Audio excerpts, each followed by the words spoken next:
Hello, children! It's another trip yet again into the fascinating world of philosophy. Nope. That ain't it. I wouldn't say that with a straight face to a child. It's story time right now with another prominent philosopher, the author of The Prince, Niccolo Machiavelli. And this prince we're talking about ain't no Prince Charming, my fellow philosophers. Oh, no. He was kind of a Nope. Can't say that. Gotta keep it tact to put food on the table, you know.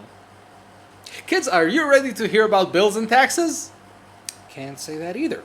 Okay. Machiavelli saw that rulers had to have the power to determine the fate of the people they rule. And so he made what you could call a guidebook, much like a textbook to help rulers rule better. And this book says... This can't be right. And this textbook says it's okay to be a piece of garbage if you want to stay powerful. I mean, they keep telling me in my earpiece that I should not do that, not say that, and just read the script. Honestly, I disagree. I guess if you want to really drive the point home to a child, it's better to just be straight with them and tell them how the world really is. Welcome to Philosophy 101.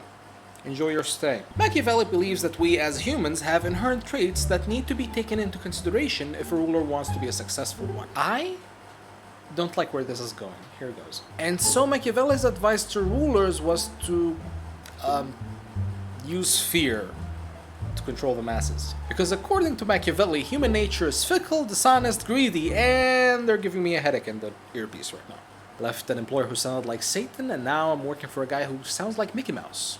On crack. Yeah, I'm calling you out. You were really expecting me to water this whole thing down, weren't you, Dan? Really? Trying to twist my arm with the salary. Tough shit.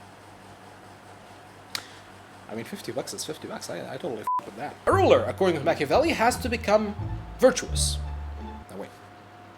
No, a virtuoso, which means they have to have the prowess to be able to rule. Much like you need to practice an instrument to get better at playing music, a ruler has to act swiftly so that his kingdom or empire can prosper. I hear you kids asking, but Mr. Moose, how can a ruler be swift? Well, it's simple. A ruler has to take very risky decisions sometimes, such as dealing with those who threaten them or their empire by sending them to a farm. You do it, Daniel. You go ahead and tell some 5 to 10-year-old kids that killing is a thing. Go ahead, Daniel. Break their tiny little hearts. What, sending them to a farm? Yeah, that's a euphemism. That's something parents tell their kids when their pet dies. Dan?